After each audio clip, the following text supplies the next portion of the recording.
MBCI Television, transforming lives.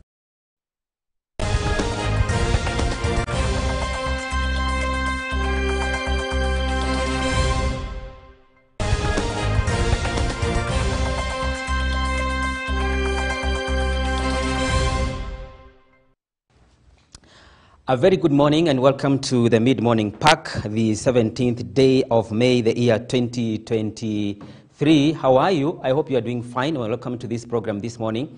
And of course, in this program, we have lined up various issues that we are going to tackle today, and I believe you are going to make a good follow-up. My name is Paul Kagi, and today my colleague Mangicho Mola is not in. I will be driving the wheel alone.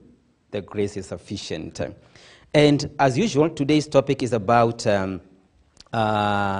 the children's care is what we shall be discussing today. And today we have two guests who are going to discuss with us about this topic. I will be inviting Madam Alice Wanyonyi, who is a County Children's Coordinator, and Mr. Michael Sasi, who is Chairman, Nakuru County Children's Homes, whom we shall be putting into perspective the issues regarding to the children's care and even children's homes. And my question will be very simple.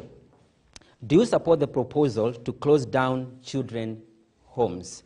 Do you support the proposal to close down children's homes? Is my question. You will be sending your SMS via 23814.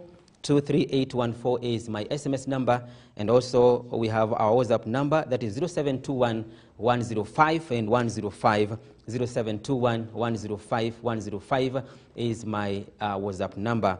We are live on our Facebook account, MBCI TV, and also on our YouTube account, we are live, MBCI TV Official. Today we are talking about National Care Reform Strategy, and we will be discussing that issue at length. If there is anything you want us to address this morning regarding to the reforms of the national care and even issues regarding to children homes, or maybe anything about children, today we shall be putting more weight on that matter. That is to be later on. But before then, as usual, I wanted to bring you some highlights of what is happening in our country in the last 1 week and more so in the last 3 days. And you have any question, my SMS number is 23814.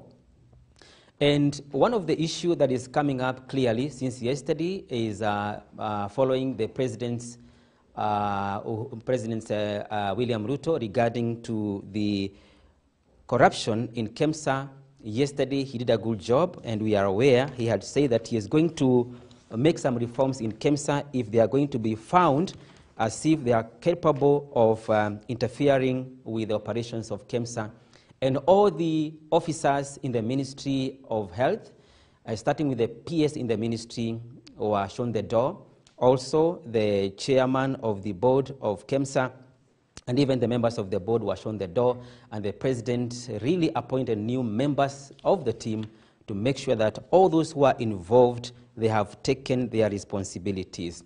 And this is one of the major attacks by the president, which I think also is sending a very strong message to anybody who is trying to come up with a formula or maybe trying to maneuver to bring some corruption in the country, that I'm ready to deal with you. And yesterday evening, the president had a cabinet meeting, and his message was very categorical that any CS who is going to be involved in any corruption matter is going to be dealt with without any favor or favorism. And yesterday, the president really was very open with his cabinet to anybody who is going to be found to be playing around with our public resources. Is a very good gesture from the president now that his government is starting to pick up. I think it's going to help for those members of the public, or maybe those public officers who are used to siphoning public funds or misusing the office.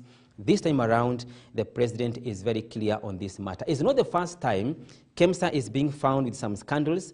We know last time there was a very big issue regarding to the COVID-19 matter, whereby there was allegations that some people were involved in siphoning some COVID-19 money, which were given to be able to support Kenyans who are being affected by the COVID-19. But by that time, there was no serious action that were taken against those members. But by this week, the president has really done a good job. And I think it's going to set a very serious signal to the public officers who might be involved in the corruption cases. And I think also it is not going to be just for PR. We have seen in the previous governments that when the president comes in, he's very serious in terms of handling the corruption cases, but along the way, he loses the track on fighting corruption. We pray the president is going to work on the track to make sure that he has really worked hard on those who are involved in the issues of corruption. And we have another story that is making headlines today and even yesterday regarding to the new spy master who is in the office, who was the former DPP, Mr. Noordin Haji. But before he was DPP, he was in the office of the spy, the DCI, and now he is the head of the DCI in Nairobi, the National Intelligence Services, who replaced Mr. Philip Kameru, who is retiring after serving for 2 terms. DPP, former DPP Noordin Haji, is not very new to the public. We know he has been very vocal in terms of prosecuting many cases in the country, from criminal cases, from corruption cases.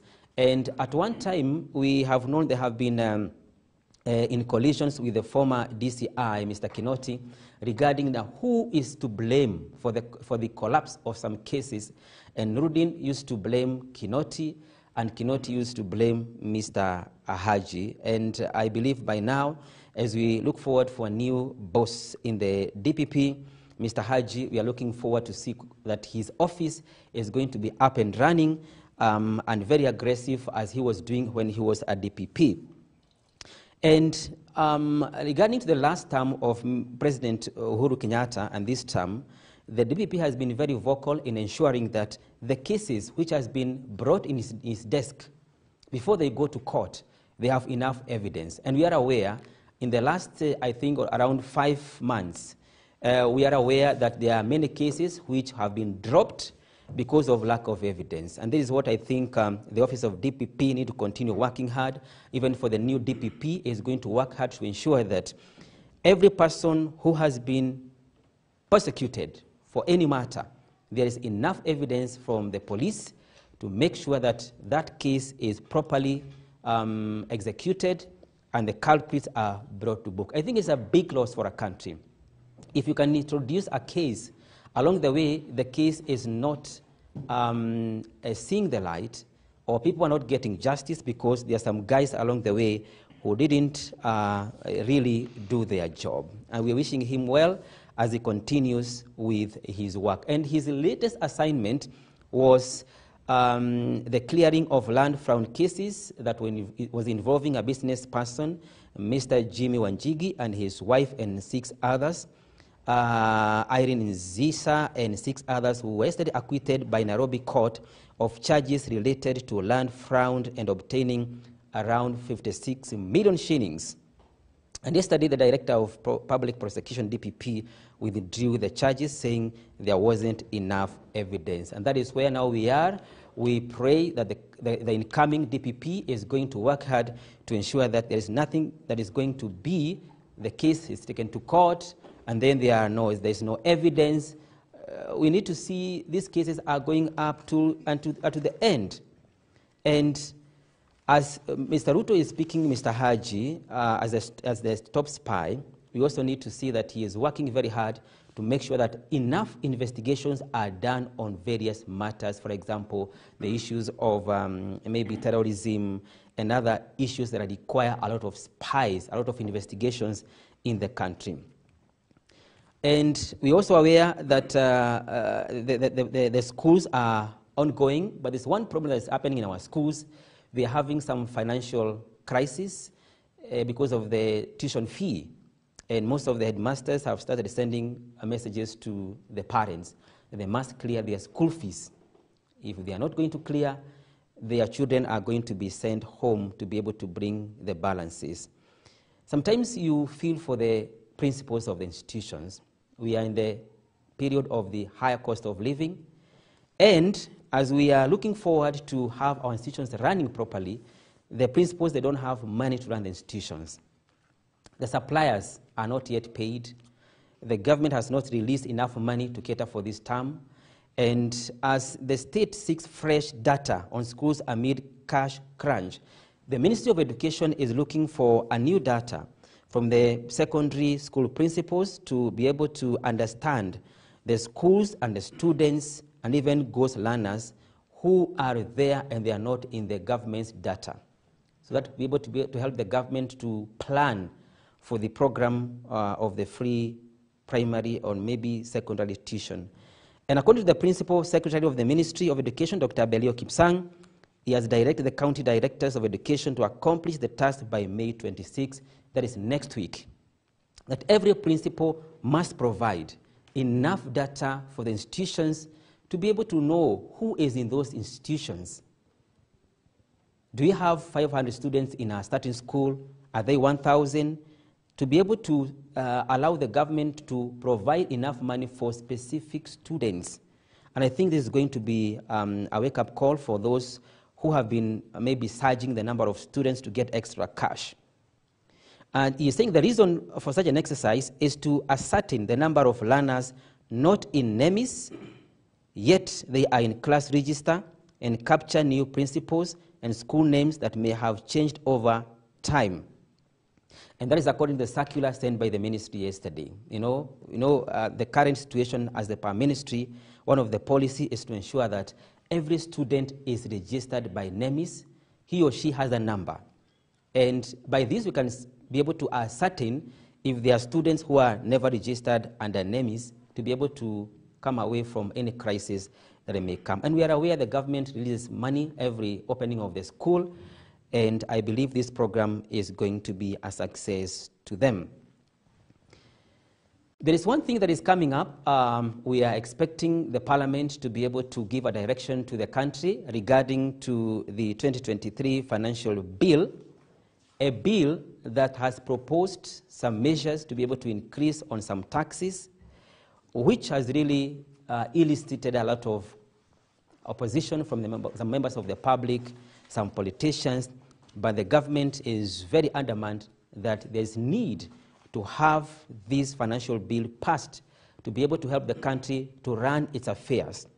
We are aware that the government has been working very hard to come out from financial crisis, and one of the ways, according to the president this Sunday, was that if the public is going to participate in paying taxes, we are going to desist from much borrowing, and we are going to have money to be able to run the affairs of the government, particularly the development.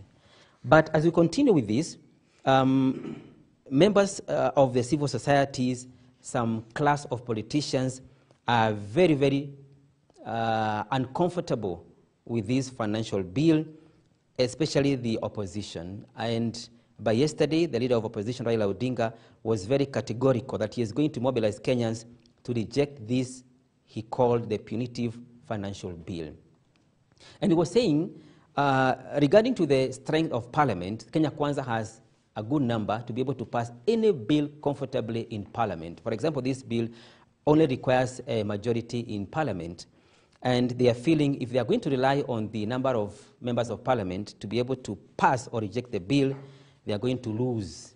But they are saying if the Parliament is going to be very adamant to pass the bill, the opposition is going to mobilize Kenyans to be able to reject this bill in totality. And one of the areas that this bill has really brought a lot of opposition is regarding to what they call Income Tax Act, value-added tax, which may be able to be introduced into the petroleum products, and also Tax Procedures Act and Miscellaneous Fees Act. One of the main ones is whereby all the civil servants are required to contribute to 3% of their salary. But the president, by Sunday, he was very open and saying this is not a tax, as the politicians are trying to portray. It's a saving for the public servants to help them to save money that they can be able to receive after 7 years. And also this money will be able to help them to be able to build a home. But many questions are arising from that. Others are saying, no, we have our homes, we don't need to build our homes. Then the government is explaining, if you have a home, it's good to be able to contribute 3% of your salary to be able to support those who are contributing, and that money cannot be able to be enough to build for them their houses. And therefore, we are looking forward to what is going to happen in Parliament in the near future. But what is happening right now, as we said last week, is what we call the public participation. We are required as public to give our views on this matter, whether you're comfortable with the financial bill 2023 or you're not comfortable. You give your views, and that is what we call the public participation. If public is not going to participate, then the government will continue on to take the bill in Parliament, and the Parliament is going to debate the bill. They are going to maybe vote for the bill, and the majority will carry the day. And today, on 17th of May, on 15th, we are also informed that the levies of our petroleum were increased, some by 4 shillings, others by 14 shillings. And many people are saying that we are expecting in the next 1 week, the price of some of the products are going to hike, especially for the transport. Matatus had threatened, if this petroleum is not going to come down, if it's going to increase the levies, then we have no choice. We have to increase the transport all over the country. And already, as we are speaking right now, the transport that we are paying today, especially for those who are traveling on long distance, is far much high. And if it is going to be added more than this, the public are going to suffer more even than before. And therefore, we are expecting a very hot debate in Parliament regarding to the financial bill. And one of the things that we are waiting to see if the opposition is going to boycott this debate. And if they are going to boycott, they are going to give the Kenya Kwanza a free day to be able to plan for the financial bill. And there's nothing we can do about that, but it's good to go and participate to be able to understand what is it all about this financial bill that is going to be expected to be brought in Parliament. There is an issue with the Shakahola matter. We know it's an issue that is of serious public importance, and also is a global item that is drawing attention even of global media, whereby we are aware of the ongoing operation at Shakahola, whereby bodies are being exhumed. By yesterday, there were 200 plus bodies that were verified by the Ministry of Interior and Police. They were taken from those shallow graves, and members of public are still trooping in that area around that region to be able to report if you feel that you lost a relative along that line. You go and report to the Red Cross, and by yesterday 200 people were verified that were found dead in that shallow grave. And for the matter of digging deep to this matter, yesterday the Senate committee came in to be able to help to probe the cult deaths to Shakahola. This matter is being handled by a special committee appointed by the president to be able to unravel what happened to all this matter, what went wrong, who slept on his or her job, and to make some recommendations. And we are having several committees which have been set to be able to look into this matter. And yesterday, as I have just said, the Senate came in to be able to help in probing these cult deaths at Shakahola.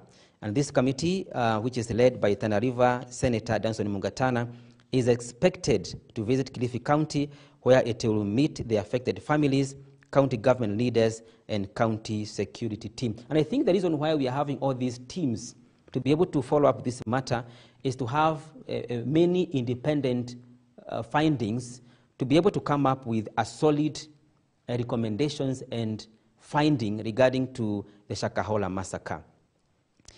There is another committee that was set by the president. This one was not involved in probing the Shakahola massacre. It is meant to come up with some proposals on a way to be able to manage our religious institutions, especially the institutions that are taking advantage of the public. They want to come up with a recommendation on how to manage the operations of our religious groups or institutions, be it churches, be it even the mosques and the Muslims, because they are all religious institutions, and any other, and to protect public from any form of exploitation in the name of religion. And by yesterday, there are quite a number of members of parliament who are agreeing that we need to come up with a formula, maybe to be able to manage the religious operations in the country. And we are aware also the members of the religious institutions in the country are very categorical that, yes, they agree that we need to control some of the operations of our religious institutions, but it's not prudent, maybe to be able to victimize all religious institutions because of the Shakahola massacre.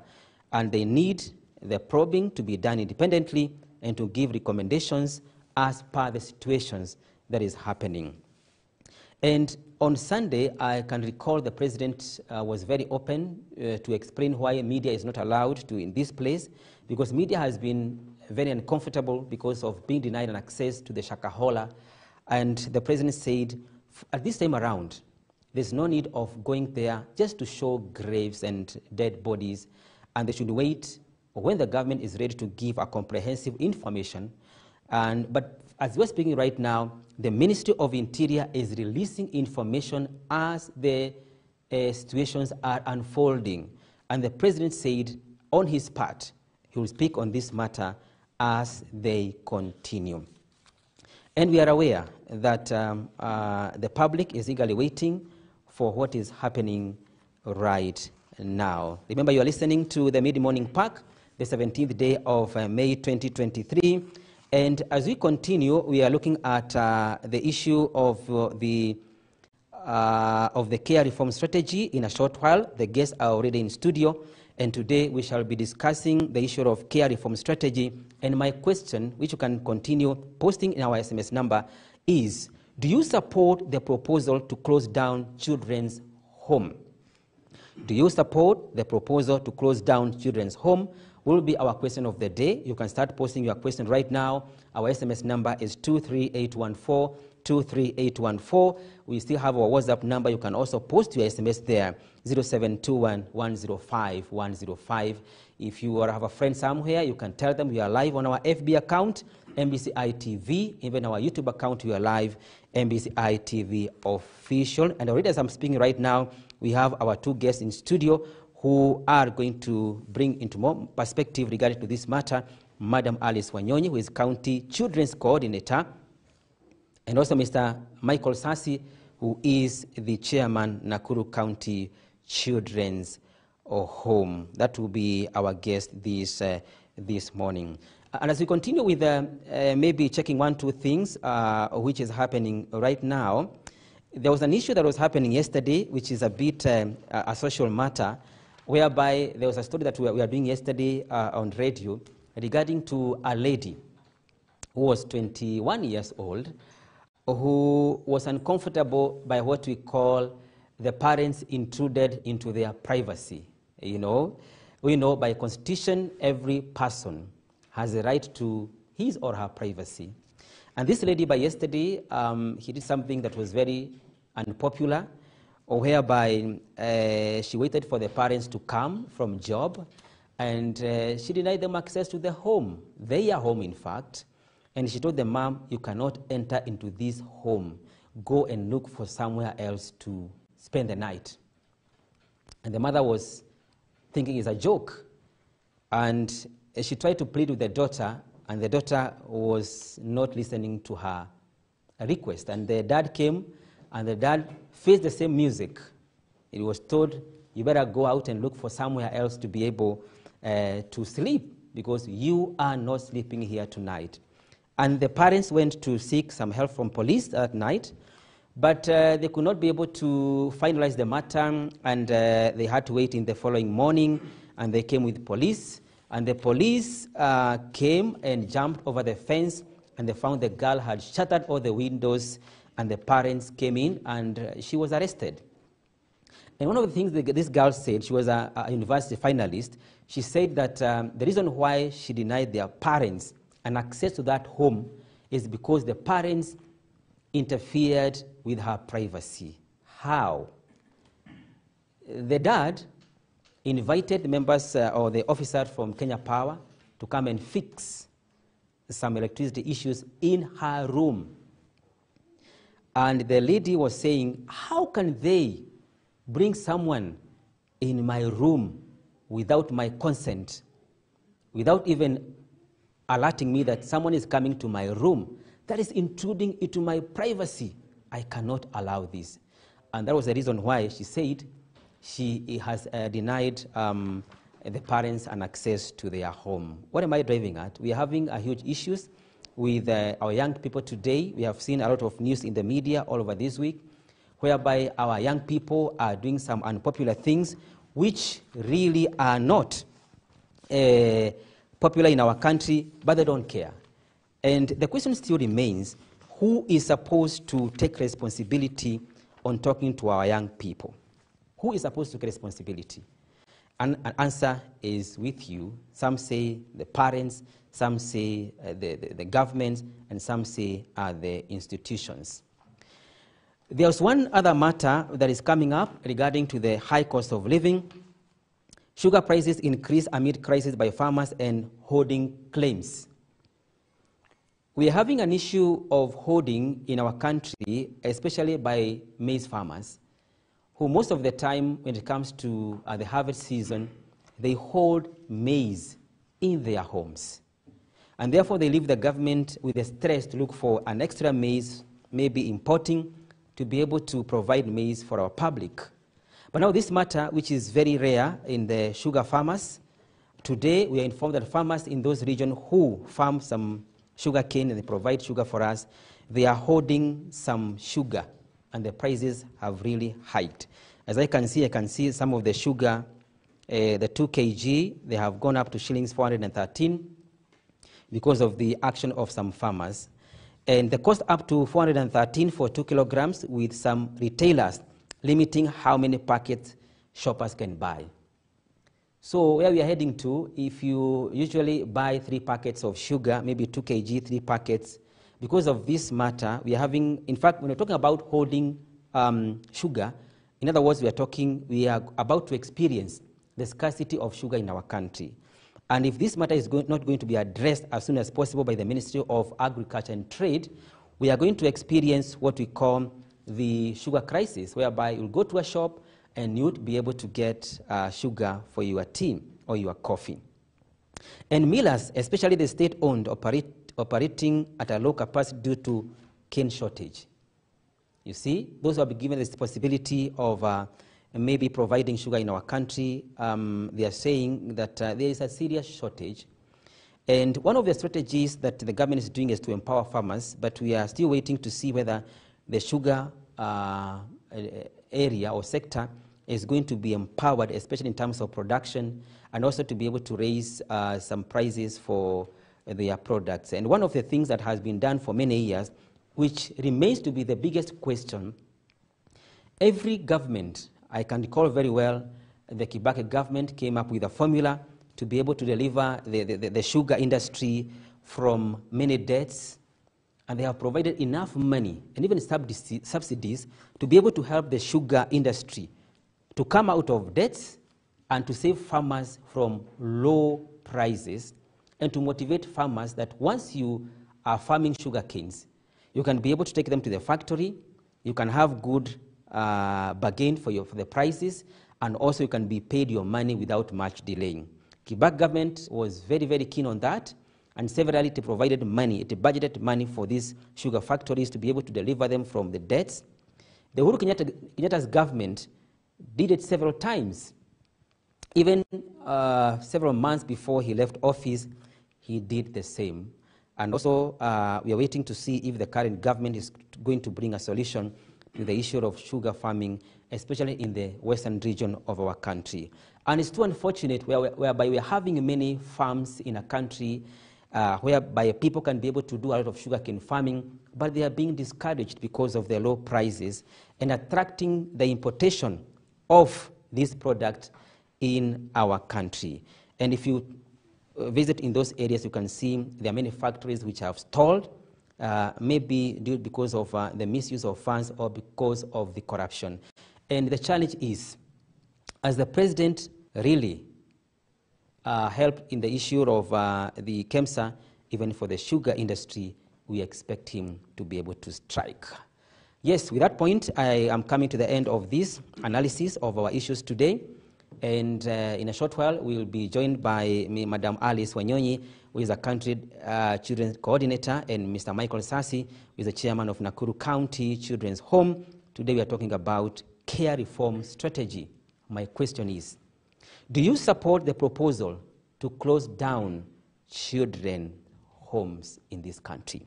Do you support the proposal to close down children's homes in this country? SMS 23814, WhatsApp number 0721-105. We are taking a short break. We'll be right back after this.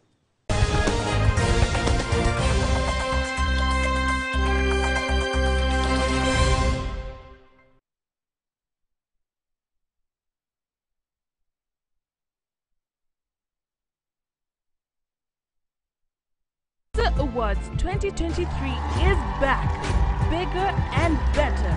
This year's theme is shaping the future of broadcasting towards the creative economy. To vote for your favorite broadcaster, MBCI TV and radio, send a text message with the word Kuza to 15601, and voting is absolutely free. These are the simple steps to follow. Text the word Kuza and choose your language of choice between English or Swahili. Select your favorite radio station countrywide as MBCI Radio. Select your free-to-air TV station as MBCI TV. Choose your favorite paid TV service provider and favorite regional radio station as MBCI Radio. Voting will run from 28th April to 28th May 2023. Thank you for voting. The Kuza Awards, celebrating excellence in broadcasting. MBCI Television, transforming lives.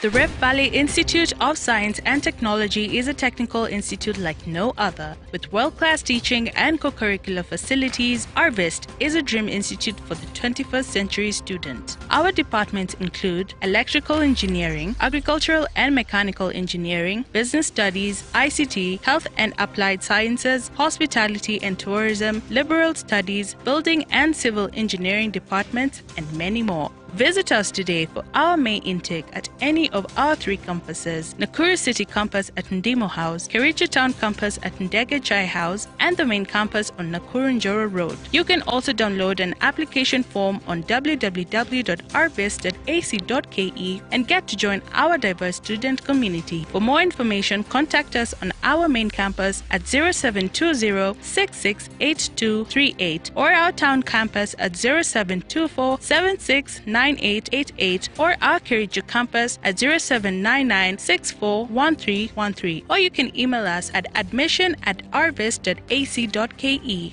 The Rift Valley Institute of Science and Technology, technology for industrialization. Radiologist ni mtu ambaye anafanya kazi gani? Ni fundi wa nini huyu? Radiologist. Hao ni wale watu ambao hapana, hiyo si ni radio ya kawaida, ile mambo ya kiredio. Yaani ni utaalamu wa kiredio. Ndio anaitwa radiologist. Yeah. Kwa hivyo yule wa mambo ya kiredio. Radiologist ni mtaalamu wa maredio. Githeri kwa kizungu chaitwaje? Mix koroga. Mix koroga. Githeri kwa kizungu yaitwaje? Mapochopocho. Githeri kwa kizungu chaitwaje? Popcorns.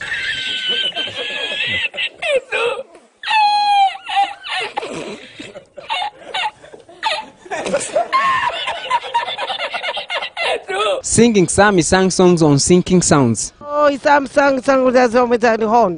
Sam sang with us on with the horn.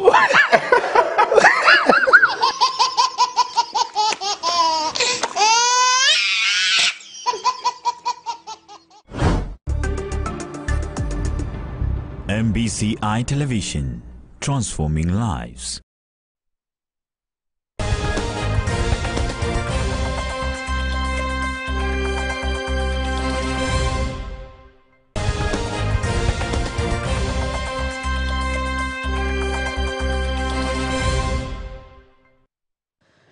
Yes, welcome back to the Mid-Morning Pack, the 17th day of May 2023. As I had indicated before, right now we want to go direct to our topic of the day, the care reforms strategy.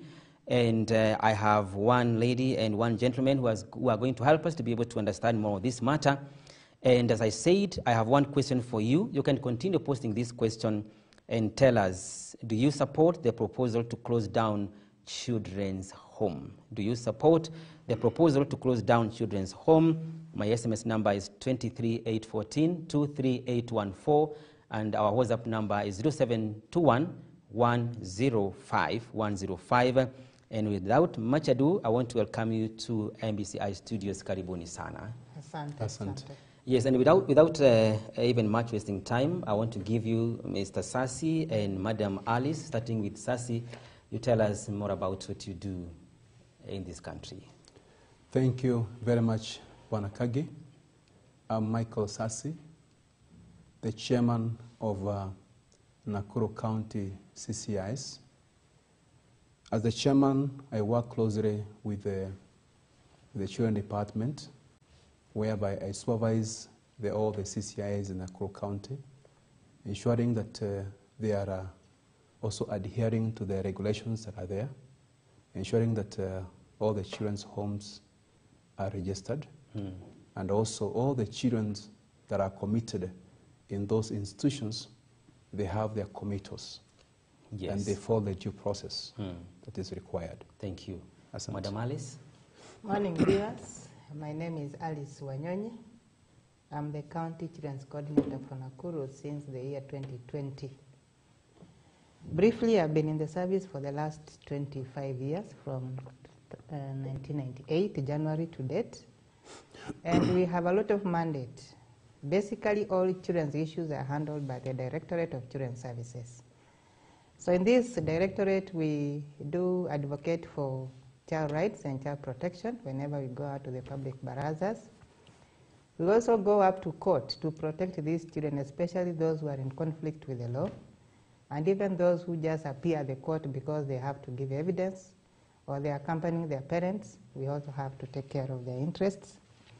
We do supervise and register the CCIs, as the chairman has indicated. So we go out to do what we call report writing about them. We do inspection and do reports, and we present those reports to the area advisory councils for discussion and approval. Then we forward them to the National Council for Children's Services for registration.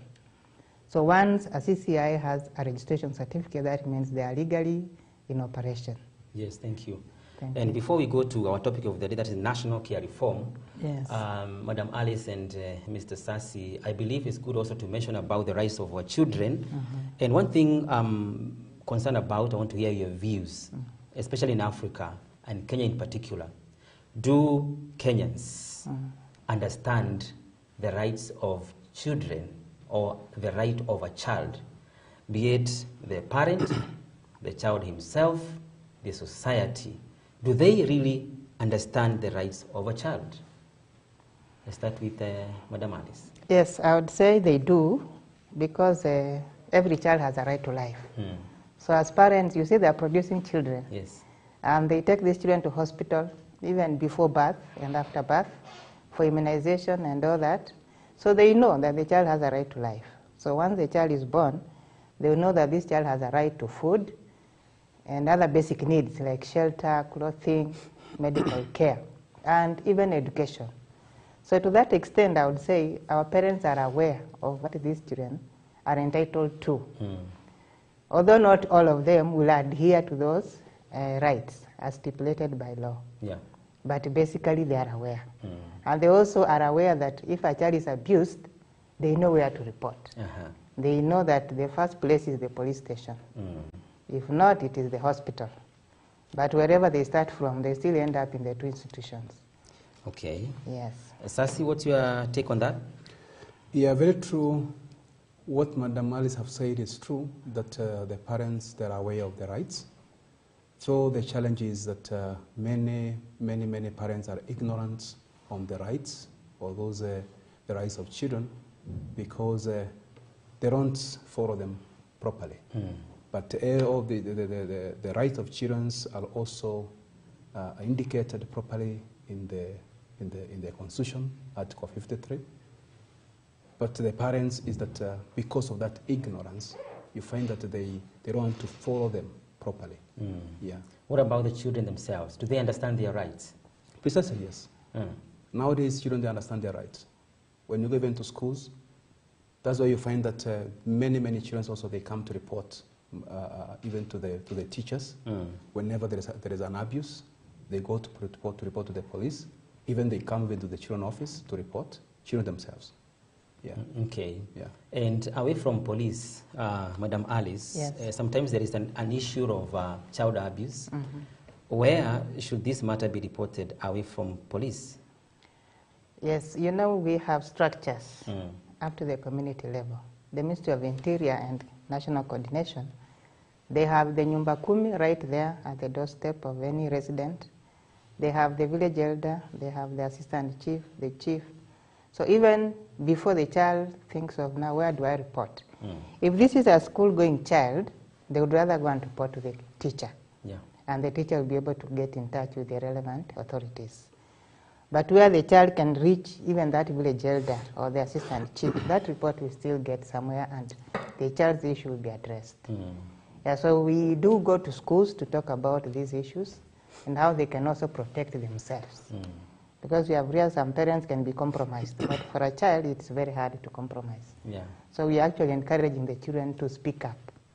And the department has even given a toll-free number where children can call. Or children It's themselves? 116. They can call using whichever network. It is free. Yeah, so once they call that 116, they will be listened to and they'll be given directions on how to sort out their issue. Either they'll be referred to the nearest children's office or the nearest office where they can be assisted. Yeah. Yeah, so we are doing that. And you have said that you have been in this field for the last 20 plus years? Yes. And according to your own personal observation, who are the biggest culprits in terms of mismanaging our children? It's the parents. Actually, Paul, you realize most of the abuse is happening in the homes. It's also happening in our institutions, in schools, wherever.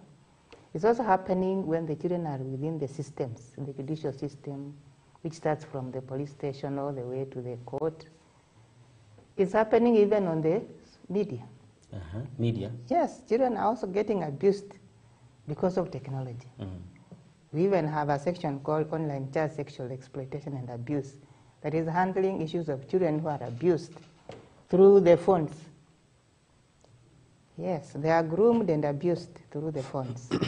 Yes. But they don't have phones? Some children have phones, high-tech phones. And they can access those phones even from neighbors and friends. Yeah, if you deny them phones from home, they will get know a another place to from be the able neighborhood. to get those phones. Yes. But do you have a structure to be able to maybe handle the child crime in terms of cyber crime, and children cyber crime? Do you have a policy or a way out? We have. We are working in collaboration with the police, who are actually in charge of cyber crime. Yeah. So we have one of us who is attached to the police for purposes of protecting children who are in that space. Yeah. Yes. Okay. And what is the take of the parents regarding to this phenomenon? Of course, some parents in the low income, maybe households, may not understand how a child can be abused because him is using a kabambe. Yeah. So when you talk of cyber abuse in a kabambe, no, it doesn't add up. But we are still telling them that these children will not depend on that kabambe. They will look for something smarter, and so they will get in touch with other people using that smartphone. So the parents have a role to play to protect these children from that space. Yeah. Because we want these children to grow up and to be able to assist us in the near future. Remember, this is our future. So we want to take care of them now properly so that they learn what is required of them as they grow. Yeah. And be able to plow back whatever they have learned to the community. Yeah. Yes. Okay. Now, there's an issue of the national care reform, which Yes. you have your area. What is this national care reform for the sake of our viewer? Okay, for the sake of the viewer, the national care reform is just about changing the way we care for our children. Oh. In the past, Paul, you'll agree with me that even now, if you found a child on the street looking like she's lost or cannot tell where she is, the first place you're going to take her is the police station. Yeah. And while you drop her at the police station, you may not come back to know what happened. So the police will get in touch with the nearest children's office and be able to assist that child either to go back home or to be attached to somebody for proper care and maintenance. So we are saying we no longer want to think about the police as the first stop for any child. We want to think about the community. Yeah. That this person who has found this child should be able to tell us, okay, I can go with this child for the next 2-3 days as you find out how to assist her father. Because this is just a lost and found child. You take her to the police, she will end up in a CCI, where she will spend maybe another 3-4 years. And yet, if we were keen on the very first day, she would have told us where she's coming from. Yeah. And it would have been much, much easier to return this child to her people than to put her in a CCI. Because in this CCI, we are not saying all are so good or all are so bad. It's a whole mixture. What is CCI? CCI is Charitable Children's Institutions, what we previously called children's homes. Oh. Kenyans call them orphanages. Yeah, but the name changed because of the law. Okay. Yeah. And we are aware also as a country that we have many, let me call them now CCI. Yes. I have learned a new term Charitable today. Children Institutions. Yes, charitable children institutions. And they are all over. Yes. What is driving this country to have a several number of the CCIs? Yes, previously you will agree with me, I'm sure you're almost my age mate, that whenever parents passed on, the community or the family would sit and say that this child, because there are about 3 in this family, the elder sister will take 1, the elder brother will take 1, the other brother will take 1. Correct. So the children would remain within the family setup. But around the 60s and early 70s, that scenario changed. Because in other jurisdictions, they were closing down their homes. They were closing down their homes because they were into this alternative family care. Yeah. So they realized they had resources. So where were they going to spend the resources? They came down to now start asking us to put up institutions to take care of children. So children ended up in institutions not because the community was saying hatuwataki, but somebody was saying, bring them, I'll offload that burden from you. Oh, that's how it started? Yes. Yes, unlike the statutory children institutions that we have. Yeah. So they came, they put up the institutions. They were willing to sponsor as many people as possible to put up institutions, even now. Until the other day, the government said, no, we cannot continue like this. Let us put our children back home so they can grow up in that family setup, knowing these are my cousins, this is my auntie, this is my grandma, this is our piece of land. This is the grave of my father, the grave of my mother. So this is my inheritance. Yeah. Yes. And I don't know, my own understanding, according to the national care reforms, as you are saying, is that we want to come out from let me use that term, the children's homes. Yes. We come up with another formula whereby these children are no longer contained in a certain area, but they are taken back to their families. Yes. So we are saying, the care reform is tackling 3 things. Yeah. We want to prevent separation of children from their families. That's number 1. We want to do tracing and integration of those who are already in the CCIs. And then we want to prepare the home environment so that they can receive the children who are coming from the CCIs. So those are the 3 approaches we are using. And to do this, it is not a one-man show. It is going to take all of us. In fact, the community more.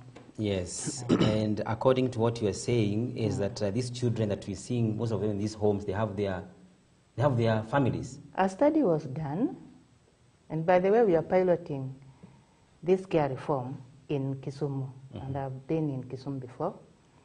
So we did a study, and the situation analysis report indicated that over 70% have their homes. And they have 70%. relatives, yes. Either there's a grandma, an uncle, an auntie, or somebody, at least there's somebody who can receive this child. Yes. Wow. So all they were saying is, with little support, if the child is in high school, the guardian may say, I don't have money for that high school, but if you can pay the fees, I'll provide the other needs. So you see, it is not that they have nowhere to go. Yes. Okay, maybe to go back to Mr. Sasi, who is the chairman of Nakuru County Children's Homes. As much as they are working on the national care reform, how are you going to integrate the operations of the children's homes that we are having, maybe others are coming up, and their program? How are you relating? Well, thank you, Mr. Paul. We as the county CCIs, we are taking this care reform or this strategy in a positive way, because as Madam have said, in the beginning, when you remember, when we grew up, a child was for the society. Yeah. The society was taking care of the child. But now it changed whereby now a child has no, even nowadays actually, mtoto anajitegemea peke yake. Even the parents are not there. Yeah. Okay? That's now the scenario.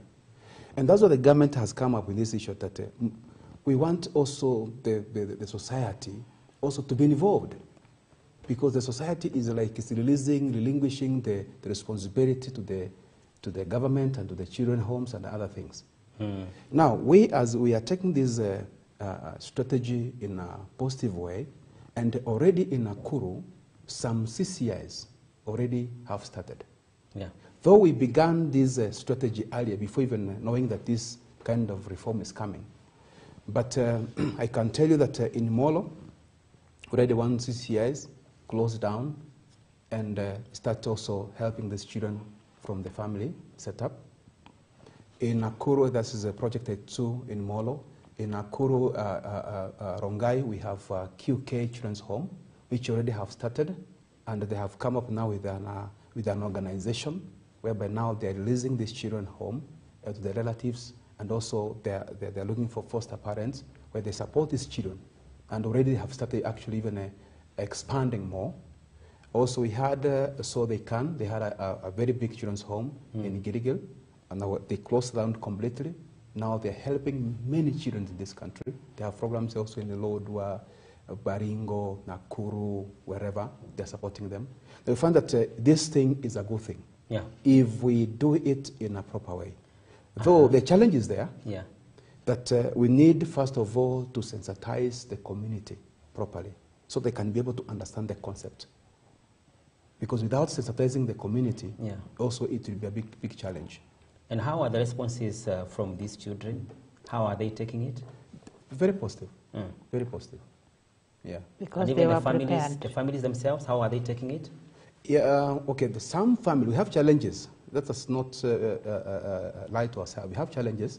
Some of the families, they don't want to receive these children. For example, the other day, I was handling another case whereby this boy, now we want them to, the CCI wants to return this boy home. Because their land, the father and the mother died. Now he's now alone. Now the relatives or the uncles, they don't want him back because definitely he reclaimed the land. You see? Now they don't want him back. They don't want to see him even around. He's going to seek inheritance. Yes. Wow. Now they are blocking him. They don't want to see him at all. Now those are the challenges we are facing, but we are doing what we call mediation. We are talking to these families. We're engaging the mediators, talk to them, pole, so that they can be able to understand that this child belongs to them. It is their blood. Yeah. Eventually, he must go back home. Yeah. What's your take, maybe? Something to add on that? Yeah, just to add on what the chair has said is that we are doing a lot of preparation of the child at the institution to be able to accept to return home. And we're also preparing the parent or the guardian who is willing and ready to receive this child. Yeah. So we are talking to the two, so that eventually when time is ripe, this child will find somebody who is warm to welcome the child home. And that way, they will fit very fast. True. Unlike if we just brought a child, poop, today, you had no idea the child is being brought, and the child needs school fees, you don't have any source. So it becomes, but we are talking to our parents that these children are theirs. They don't belong to government. At the end of the day, the government will just do something very small for them. And then the parent has to continue with the life of that child. And so we are urging them to be positive and to take up their responsibility as required. Yes. And one of the main questions that remains is that, yes, we have these homes, but how did they find themselves here? What happened? Who, the children? The children, because you are taking them back to their families, but how did they find themselves here, yet they have their own families? What happened? Several things contributed, Paul. Yeah. In some instances, like the chair said, maybe the parents passed on, or the father passed on and he was the sole breadwinner. So this lady, because of being a housewife and being unable to maybe raise some resources, she opted to give out that child to a CCI to be taken care of. You find in some instances, the parents are there, but they are so cruel. So a child who's been exposed to a lot of violence will opt to run to the streets. Yeah. And then will be actually found on the streets, and some good Samaritan will pick him and take him to a CCI. You find in some situations, some children were even fearing to go to school. Yeah. And so they would run away from home. But the worst was where, sorry to say this, even some churches were asking, can you bring us those orphans? We want to provide them with all the basic needs. We want to offload this burden from the parents. And so most parents were just willingly giving out their children.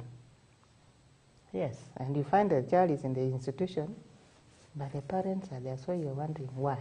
Parents are there, they're capable. Yes, or even if they are not so capable, but this is their child. So just like they are taking care of their younger sibling, and you know, as much as they are giving out the elder ones, they will still continue producing more. Yeah. So the cycle may continue. So there have been a lot of issues that contributed to these children being where they are in the institutions. Yeah. Because of the push factors at home and the pull factors in the institutions. If you are told that we are taking you to a boarding school, you are right from the village, you imagine that is heaven. And some institutions are so endowed, Paul, you not believe. Yes. They are so endowed, like these children may not attempt to do anything with their own hands. They just sit, wait for meal times, they go for meals, they do whatever they are doing without ever learning anything. Wow. Then you find those less endowed ones, some children even go hungry, they go without good clothes. So you find some children even trying to run away from some institutions. So we have those. And maybe Sasi, and also as you can also come in, the difference between those who are at the CCI and those who are in the streets. Do you have any program that whereby you follow up those who are on the streets? Oh yes, oh yes. The government also is working very hard. Like let me talk about the Nakuru County. The Nakuru County also is working hard to ensure that these children that are connected to the street also being taken care of. Like now, the County of Nakuru is developing a rescue center here in Nakuru, whereby these children can also be rescued and be taken care of there. And also reintegration can be done from there, because these children they need support. And also in the care reform, National Care Reform Strategy, all those things are also mentioned there. The county government on how to plan, on how to help and support these particular children in the street, so that they can also be able to get all the support and help. Therefore, while also we are working on, we are helping the children in the CCIs, all these children are being supported. And also we have some organizations, CCIs, that are also rescuing these children from the street. They are taking them for rehabilitation to their centers. And those are no CCIs. They rescue them, they help them to rehabilitate them in the CCIs, and take them to school and later integrate them. We have some that are not, they don't have any rehabilitation center, but they're working with these street children, whereby they talk to them, they counsel them, and then they do reintegration. They take them back home, and they support them. when they're at home. Like here in Nakuru, we have Agape Children Ministry. We have also the Bridge Ministry, or they're doing the same. We have also Rafiki Mwema, they're doing so. They are dealing with these children in the street. They take them, they talk to them, they counsel them, and those that are willing to go to school, they take them to school. Those they need to go home, also they take them home, they talk to the parents to accept them and to take care of them. Yeah. I feel that there's one challenge when it comes to dealing with these children who are on the streets. Other than what you have been doing, maybe as departments or the governments in the counties, to be able to reduce the number of these children on our streets, but they never reduce. As much as you have these institutions to be able to accommodate them, but they never reduce in our streets. What is the problem? Yeah, you know, we have two categories of street children. We have many categories, but let me talk about the two categories. We have those that are permanent in the street, and we have those that they come and go. Those they come, we call them day scholars. Yeah, they come from homes. They're being sent by their parents or by we have guardians. day scholars in the streets. Yes, they're being sent from homes. Enda muombe pesa mlete unga. So they come to the street, they collect money, and that's how now the recruitment of the street started. Nakuta kwamba the more ako kwa street, amekutana na kage ampatia 50, mwingine mbao. The end of the day unakuta kwamba that child has like 1,000 shillings in his pocket. Wow. Sasa anaona kwamba kumbe street ni sehemu nzuri ya kuishi. I can survive here without any problem. I'll get money easily. Chakula iko. That's a recruitment inaanza hivyo. Na kuna wale ambao they are permanent. They sleep in the street. Okay? Because they don't have... Yeah, they have nowhere to go. They are there. Okay? Therefore, when we are doing even our census, we do daytime and we do night. So that we can be able to know the permanent that are in the street, and those are also the borders. Those the borders, you find some of them, even their parents are within. They're single mothers, or Nautuma, or the grandmothers. Okay, go to the street, bring something so that you can be able to share in the house. Therefore, poverty also is another issue. Parental is another issue that are contributing these children to come to the street. Family breakdown is another issue. Yeah. Alice, you have something to add on that? Yes. Now, apart from the three he has mentioned, we have also children who are abandoned. You say they are abandoned. A parent just wakes up, like the issue where we are now seeing a lot of girls going to the Middle East. Yeah. They are leaving a lot of children behind. And so these are some of the children who may end up, not all, but some may end up on the streets because of lack of care. The mother has gone away. This child was born out of wedlock. Whoever has remained is complaining. The mother is not sending money to take care of this child. So they will start like sending away the child pole, and atafuta ulete. And then you also have children who have experienced a lot of ethnic animosity. Yeah. Remember 2007, 2008, it brought a lot of children to the streets. Because, you know, parents just left. Yeah. And they could never come back to look for the children because they didn't know where to find them. The children also didn't know where to find their parents. So some of them have been here since then, and some of them are now grown-ups. We also have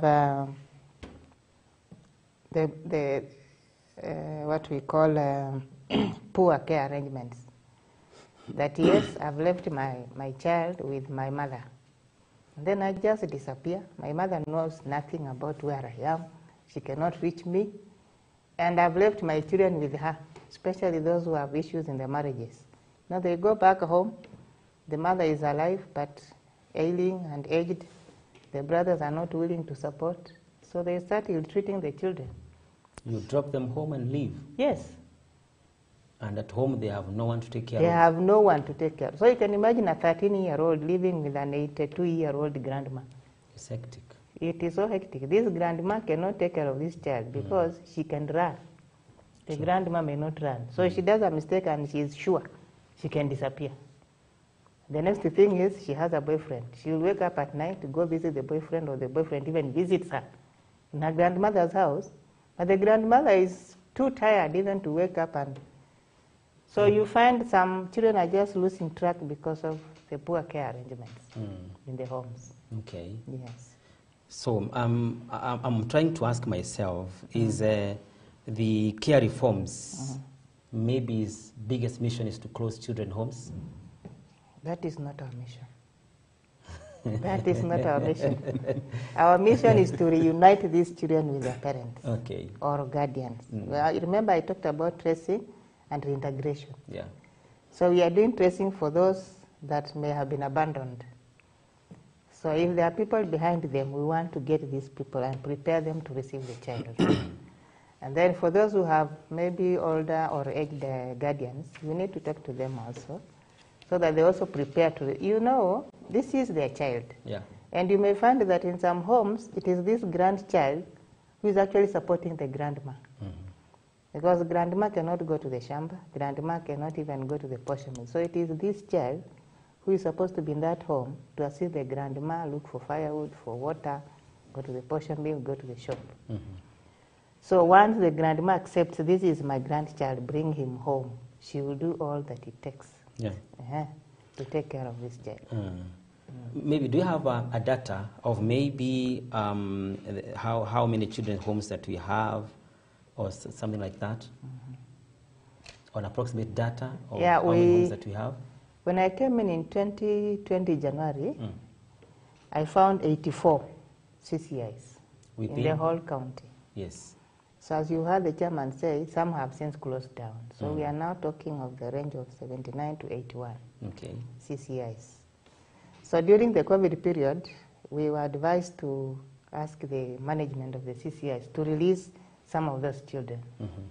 So as at the end of 2020, we only had 4,500 who are still in the CCIs. Those who could not be released, especially those who were HIV positive, those who had issues of discipline, and those who had nobody to stay with them during that period. So they were there. And of course, after that, now I'm sure the population has increased. So I'm approximating the population to be between 5,400 or around there. That's a huge number. That's a huge number, but it's not as big as it was before COVID. Yeah. Okay. Yeah. So and maybe Mr. Sasi, because you are also in charge of those children's homes, do you have a program whereby you go and monitor how they operate to make sure that every child's right is being protected by those homes? Absolutely, yes. Absolutely, yes. We normally visit these homes regularly because also I have a team of people that I'm working with. Those officers normally also go visit to these homes. We talk to the children. We normally get reports from the ground what is happening.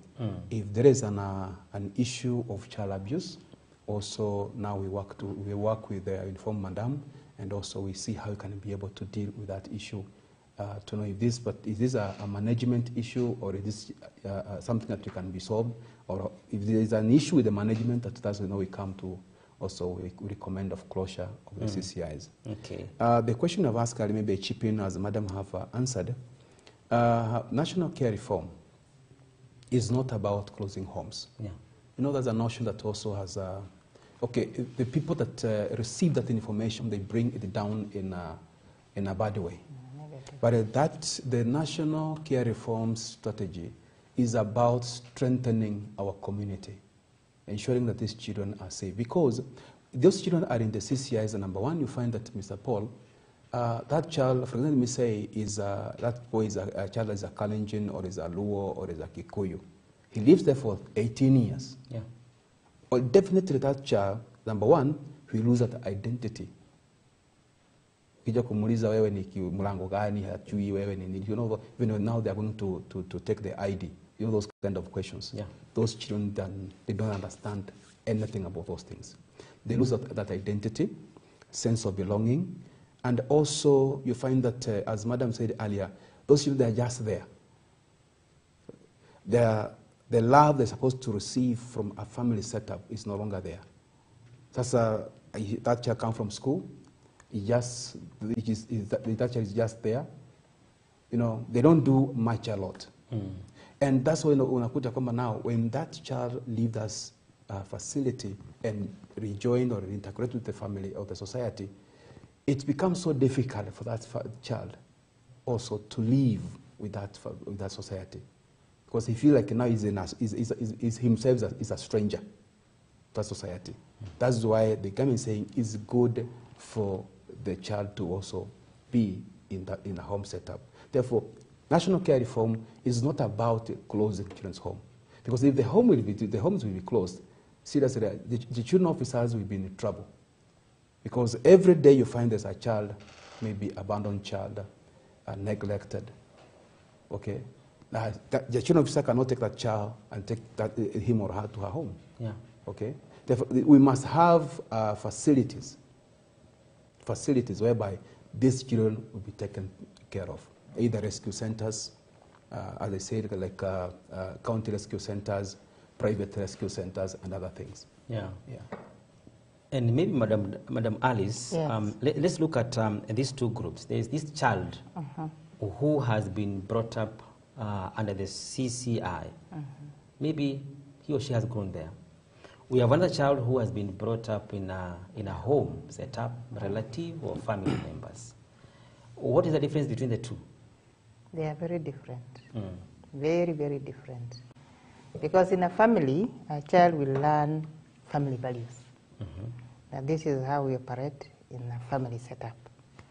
But in the institution, these children are known by numbers. Okay. Not by name. Like he has said, when they come from school, the institution has a program of what they are supposed to do before bedtime. In the morning, during the weekends, there is a whole routine of what they are supposed to do the whole day. So they are governed by strict routines. Yes. And they are also known by numbers. So if it is 10 children going for bathing at 5, that is what they'll do. So they group the 10 and they will go. Then it is supper time. This group will sit here. So they don't have anything as free like those in the homes. Because at home, mtu ataamuka and there is no tea, yeye ndiye anaenda kupika. Yes. But in the institution, the tea is there. You just wait to be served. Wewe ni kuamuka, what does it say? Uende uoge na ukuje breakfast. During the day, there is no flexibility like mtoto aenda acheze tu anyhow. No, everything is as per the routine. So you will find these two people are so different. And in fact, some people have argued that those from the institutions are unable to adjust to the outside world. They have even, they are calling themselves the caregivers, those who have been to the institutions and now they are out. They are adults because they are, whatever they are used to in the institution is not what is in the home.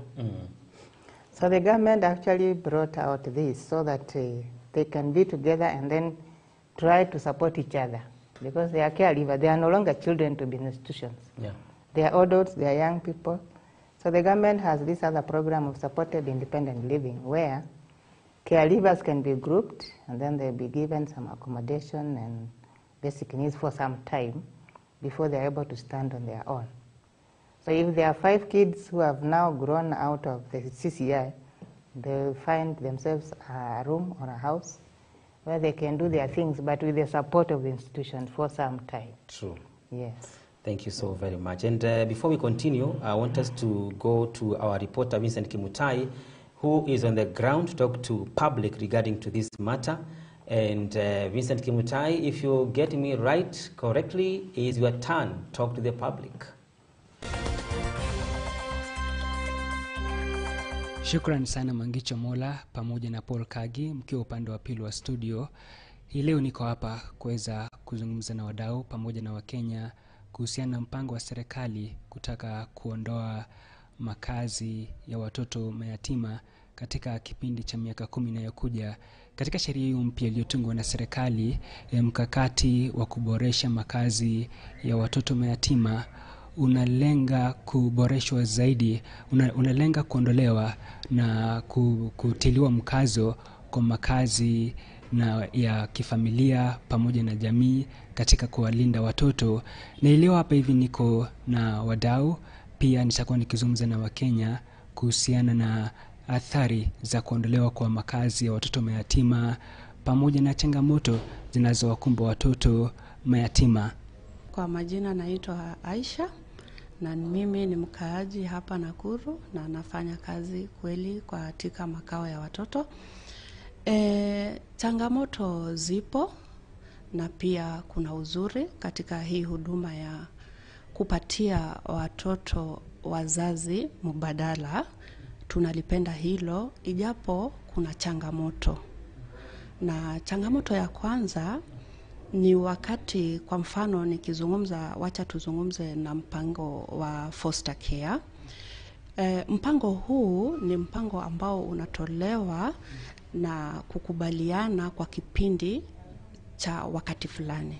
Tuseme baada ya mwaka mmoja unahitajika kurenew ile contract ya yule mtoto. Sasa changamoto unaipata, kwa mfano umempatia mzazi, amekuja anataka yule mtoto. Alafu baada ya mwaka mmoja yule mzazi anakuwa huduma zake na yule mtoto imeisha ama uwezo umeisha. Sasa yule mtoto inabidi arudi pale kwenye makao ya watoto. Sasa kwa mfano yale makao ya watoto tukayatoa, je, yule mtoto atarudi wapi? Inakuwa ni changamoto kwetu. Ama kwa mfano wanakuja wale wanataka kufanya foster care, alafu baada ya mwezi moja unapata yule mtoto hakuweza kukaa pale katika hiyo nyumba. Inabidi yule mtoto ubaki naye.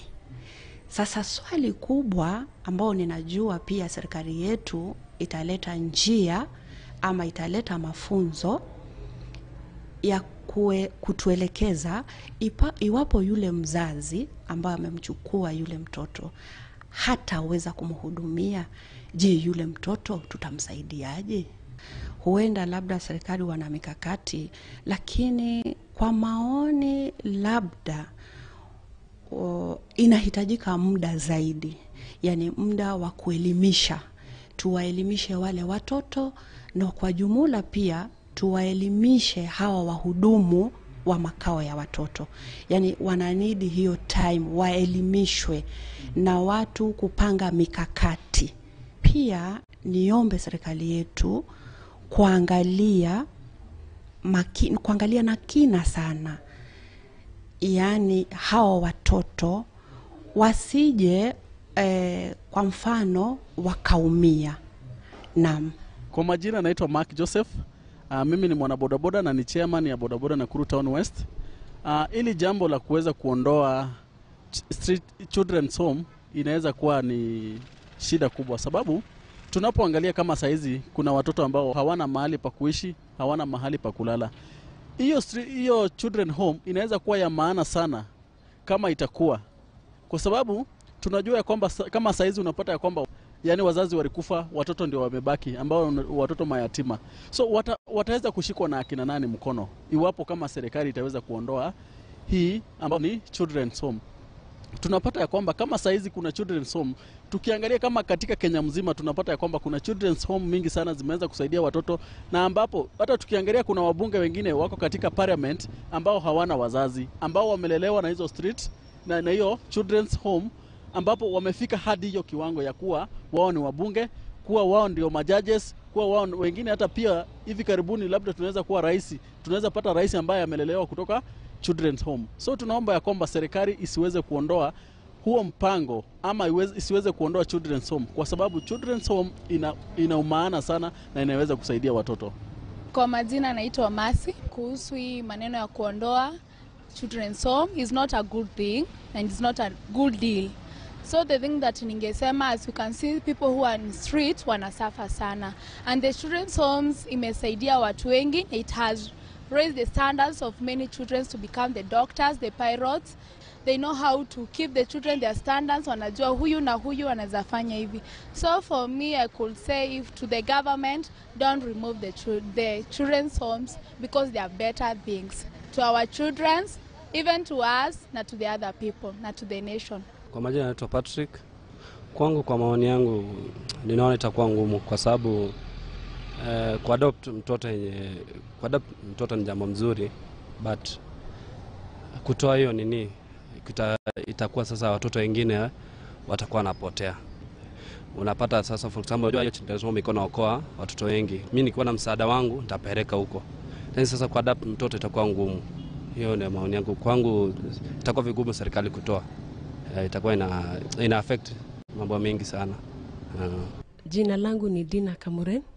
Nafanya kazi na makazi ya watoto ya Read of Hope Children's Center ambayo tuko pale Lanet. Ukweli ni kwamba hawa watoto ambao wamewekwa pale walikuwa wamepitia changamoto ndiposa wakawekwa pale. Changamoto ambazo watoto wamekuwa wamepitia ni kama kutoenda shule, kutopata mavazi mahala pa kulala,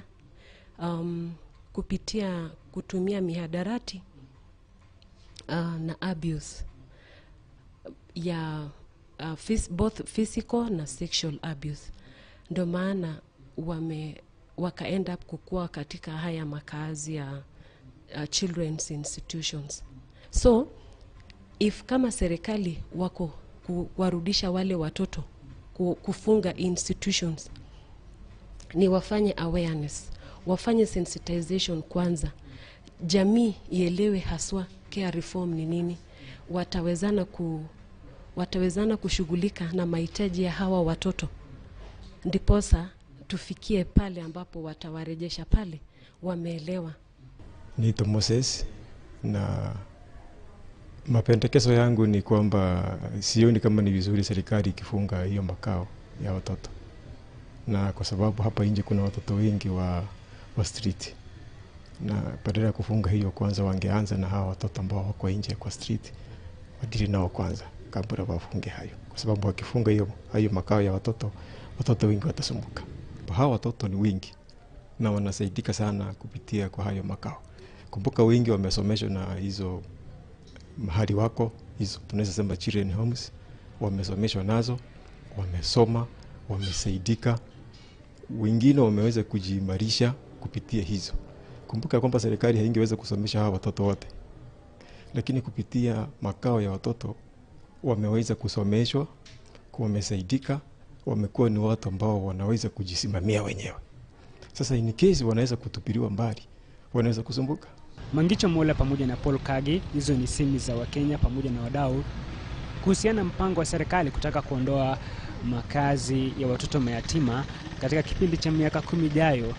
Wadau hao pamoja na Wakenya wanasema kuwa ni vyema serikali kaweze kuhamasisha Wakenya pamoja na kuweka mikakati madhubuti kuhakikisha ya kwamba makazi mbadala inakuwa salama kwa watoto iwapo sheria itaweza kupitishwa na kuafikiwa na kuondolewa katika kipindi cha miaka 10 ijayo.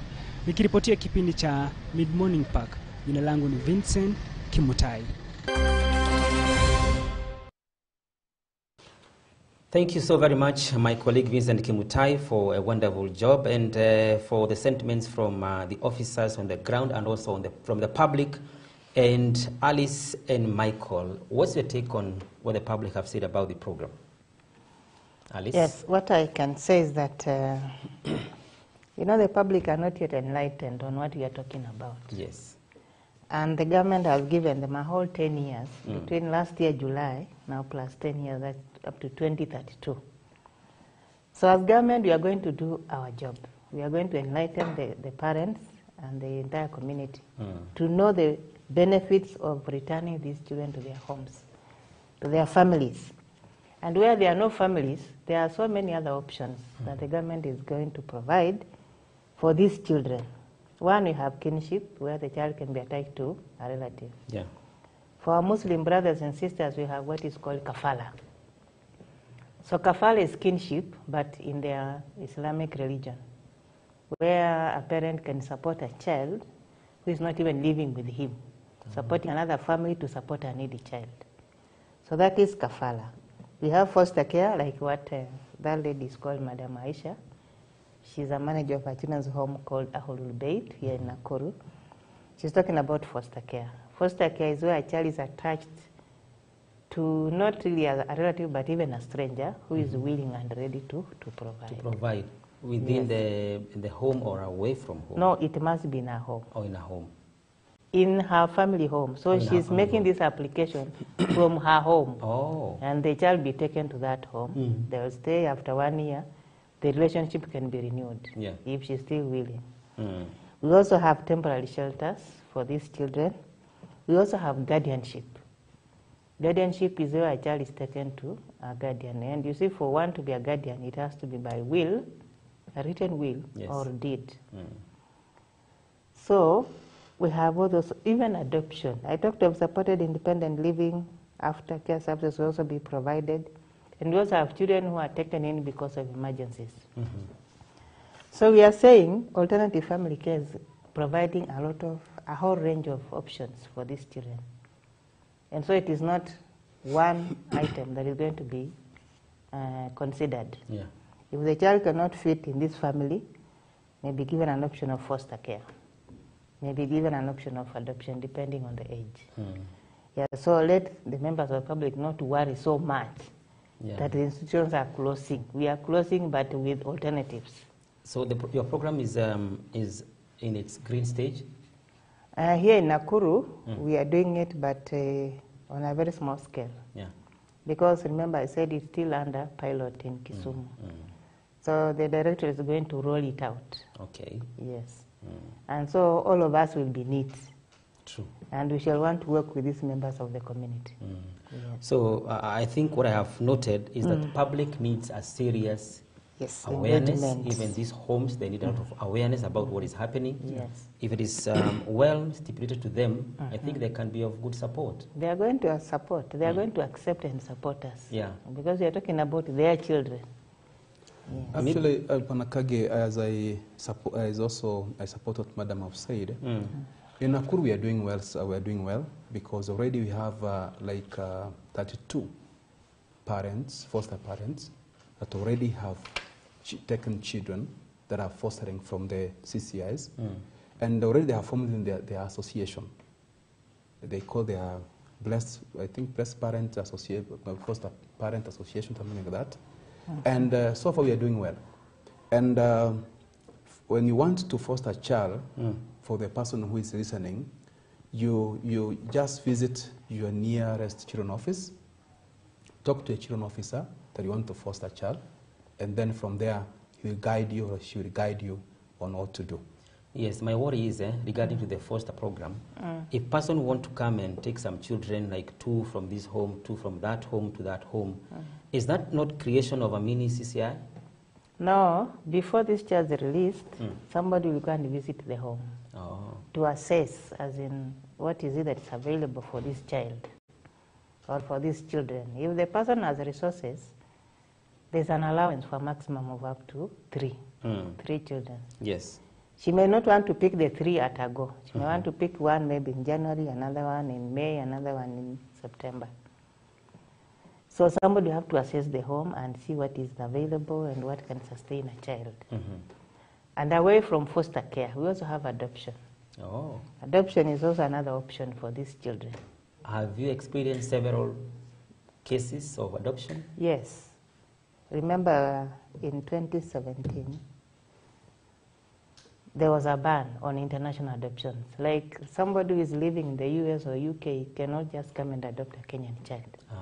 That one was stopped. So now what we are seeing is a lot of Kenyans living in those countries are coming back to adopt children of their relatives. So that is called kinship adoption. Okay. And that is allowed. Yeah, so they will come, adopt, and go away with the children. So our children are getting support, while on the other side, which is a good thing. But some may want to adopt and still leave the child here and just be sending support. Is that allowed? Yes. Okay. And how is the numbers of those who are coming for the adoption? Is it The growing? numbers are rising. The numbers are rising. As we speak now, I have 2 reports to produce to the High Court. Yes. For applicants who are Kenyans, but not living in Kenya. So they're enjoying dual citizenship. Oh. Yes. Okay. And maybe as we continue, I know we are heading to the end of the program. There's one important thing that we must address. The issue of enlightenment, awareness of the families in the Republic and the communities regarding to allow children to grow in a family setup. Because at the beginning you told us some of these children who comes in our streets, they have families. They can be sent by their families to come in the street for different missions. What can be done to have a good enlightenment and awareness to members of our families to allow their children to grow within the family setup? Yeah, as I said earlier, I said we are going to use several approaches. We are going to go to the chiefs barazas to talk to community members. Even this is another platform where we are talking to members of the public. And remember, as a directorate, we are a law enforcement agency, but with a human face. So where we find there's resistance, we use the law. Yes, we shall use the law, because if this child is yours, why don't you want to take him in? Yes. Okay. Yeah. So. Maybe because I've been told by director that our time is winding up, I want to give you maybe 1 minute to talk to the public regarding to anything, regarding to the issues that you are handling, to be able to open their eyes. Only 1 minute. I think you can talk to which camera? This camera. Sasi, you can start and then come to Alice. Thank you very much. Our viewers, I want to encourage you to visit our children offices wherever they are for any question, for any help, for any support, because our services are free. We don't pay anything. Just visit there, ask any question, and the children officers that are there, they're well trained to support you. Number two, I would like also to request our National Council for Children's Services to create county committees that will also be able to oversee, implement this strategy in the ground. And if possible, the chairperson to be is the county children coordinator of that particular county, so that we can be able to do these things with understanding and also with integrity. Thank you. We go to Madam Alice. Yeah, thank you, Paul. And I wish to inform the members of the public that if you have any issues with your child, whether it's a child who is in school or out of school, as long as the child is under 18 years and has issues, whether issues of protection, issues of provision, come to us. We are in all the sub-counties. We also have child protection volunteers in those areas. So either you reach the children's office or you reach the child protection volunteer. And if you cannot reach any of the two, then use 116. It's free of charge. Just call that number. You will be given directions on how your issue will be sorted. And then for the children who are in school, we are seeing a lot of teenage pregnancy and other vices affecting children. We want the parents to own this process, because it's not enough for the child to be taken away from home, the case to be filed in court, and the child sits, and the parent sits back and waits for the outcome. The child must be proactive to ensure that the child gets justice. So I'm urging the parents to work with us so that we can work with your children. And at the end of the day, we shall all be happy when our children are happy. Thank you. Thank you too. Madam Alice Wanyonyi, who is the County Children's Coordinator. Mr. Michael Sasi, the Chairman, Nakuru County Children's Homes. Thank you for finding time to talk to us this morning on the Mid-Morning Park, the 17th day of May 2023. And thank you for your rich enlightenment on the issues of child care and also the national care reforms. On behalf of my colleague, Mangi Chomola, my name is Paul Kagi. I wish you a very bright day ahead. Thank you.